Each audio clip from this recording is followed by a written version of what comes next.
Have you ever had any sort of interaction with someone that consumes your OnlyFans content in real life? No, thankfully I haven't. Like, I haven't met any guy who's like, oh, I watch your OnlyFans content or whatever.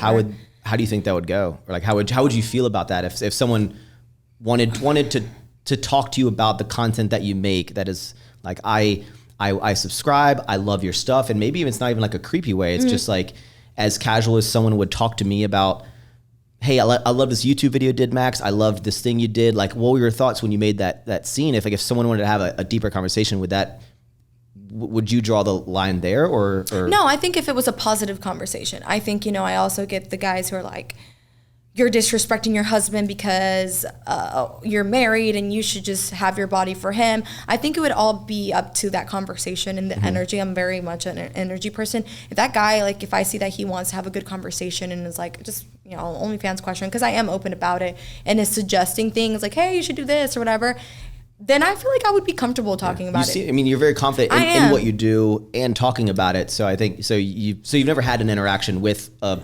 OnlyFan? No, I haven't had an interaction, but I have had people who are like a little bit like aggressive on OnlyFans, or I find out that they're like, I don't know if you've noticed, but like with my stories, I try to post like a little bit later than where I'm at, because I do know that there's people who know where I grocery shop. I need to stop doing that. Sometimes I'm like at restaurants and like I post like where I'm at. I'm like, especially when I'm like traveling in other areas, I'm like, I probably should just wait till like I post those after I leave the restaurant. Yeah, like you just did it with Taylor. I think you guys were at like sushi or something. I was like, why doesn't he wait? Like in my head, because I mean, I never thought about it until like I had my OnlyFans, and I was like, okay, no, I need to really be careful, because for the most part, I'm always with Chris. We're going to the gym together, whatever. But when it's like sometimes at the grocery store, or I'm at Marshall's or whatever, the store, or at Cycle Bar, which is where I go to, cycle, I want to make sure that people don't know my schedule, because there are people who I've heard are like, have me on the screensavers and are obsessed and stuff like that. And it does scare me that they could just show up and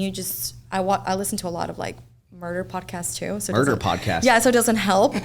So yeah, I'm just careful in that sense. But yeah, I haven't had an interaction with an OnlyFans fan yet. What about on Instagram or DM, like trying to have a conversation with you about it, or are you just like, hey, if you want to chat, like let's keep OnlyFans on OnlyFans? Well, if they're like just being nice or whatever, I'll like carry a little bit of conversation. If they're trying to have like a conversation, I'm like, no, go pay for a conversation.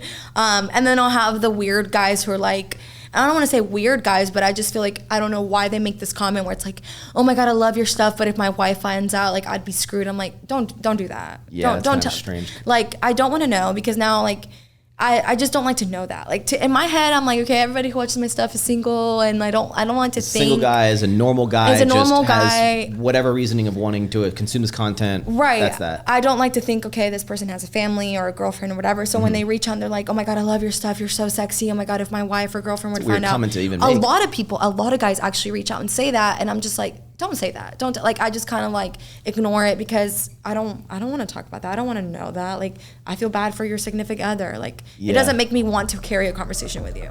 Now, what is going on, guys? I am Maxx Chewning, your host. I hope you enjoyed this little clip. If you want to see the full, magical, lovely episode, just click the link down in the description or search Don't Be Sour on your favorite podcast streaming service. And remember, thank you for tuning in.